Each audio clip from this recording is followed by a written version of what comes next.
بسم الله الرحمن الرحيم. الدرس الثاني والعشرون 22. ders. حالات المضارع الثلاث. في المضارع نكي 3 xil ahvol. Endi avval biz fil mudori'ning 3 xil ahvolini tushunishimiz kerak. Fil mudori'ni bir turlab chiqaylik. Odatda fil mudori' fil moziga o'xshash 14 shakl turlundigo.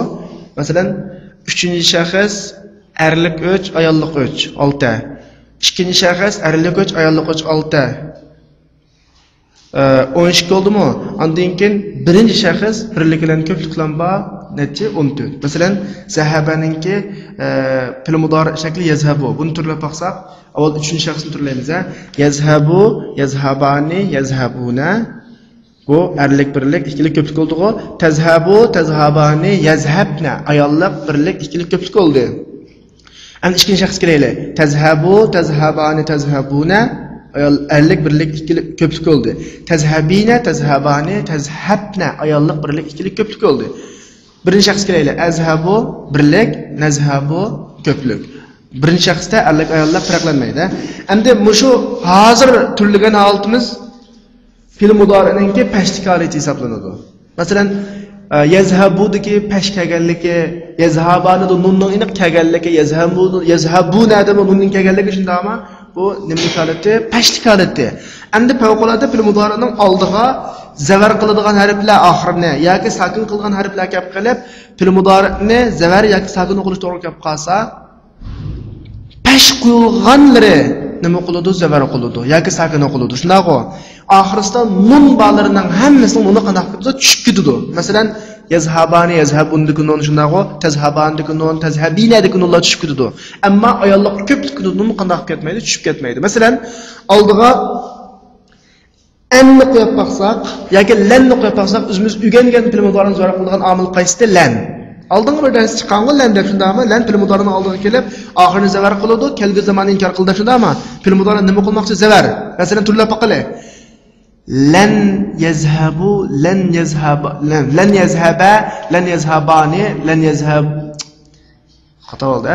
Lan yazhaba, lan yazhaba, lan yazhabu, lan tazhaba, lan tazhaba, lan yazhabna. Ayollik ko'plik tushib ketmaydi uni. Lan tazhaba, lan tazhaba, lan tazhabu, lan tazhabi, lan tazhaba, lan tazhabna, lan azhaba, lan nazhaba. Mana bu bo'yicha mazvarlik oldi. Endi oldiga lan deb qolsa sakin o'qildi. Biz oldingi dars o'rganganda 21-dars shunda ama u bo'yicha turlab baqsaqmi o'xshash. Masalan, pashi qildiganlari sakin o'qildi, oxirida nun valarning nuni qanday qildi tushib ketdi. Turlab baqayli. Lam yazhab, lam yazhaba, lam yazhabu, lam tazhab, lam tazhaba, lam yazhabna, lam tazhab, lam tazhaba, lam tazhabu, lam tazhabi, lam tazhaba, lam tazhabna, lam azhab, lam nazhab.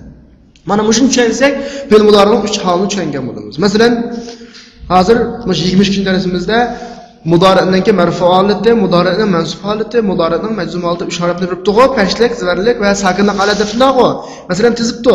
Hamidun yazhab, tullab yazhabuna, amina tazhab, at-talibat yazhabna deb. Buna qarab baqsaq, pashlik holatida bu pash, yazhabuna nun shunday-ku, yazhabu pash, yazhabna ayollik ko'plik. Ana ikkinchi shaxsda tazhabu, tazhabuna, tazhabina, tazhabna gap shundaymi? Birinchi shaxsda azhabuna, azhabu gap shundaymi? Ham buni zo'rlik oldi qarab baqsaq, lan yazhaba, lan yazhabu, lan tazhaba, lan yazhabna. Lan tazhaba, lan tazhabu, lan tazhabi, lan tazhabna, lan azhaba, lan nazhaba. Pash qildiganlar hamma zo'r qilibdi, nunlar tushib ketibdi, faqat ayollik ko'plik nunlar tushib ketgan shunday-ku. Sakin o'qigan holatimi shu zo'r o'qigan holatlar o'xshashlar. Lam yazhab, lam yazhabu, lam tazhab, lam yazhabna, lam tazhab, lam tazhabu, lam tazhabi, lam tazhabna, lam azhab, lam nazhab deb pash o'qigan sakin o'qilibdi, ko'plikning nunlari tushib ketibdi, faqat ayollik ko'plikning nuni o'z betida turibdi. Mana shuni tushunib olsak, fil mudori'ning 3 xil holatini tushungan bo'lamiz.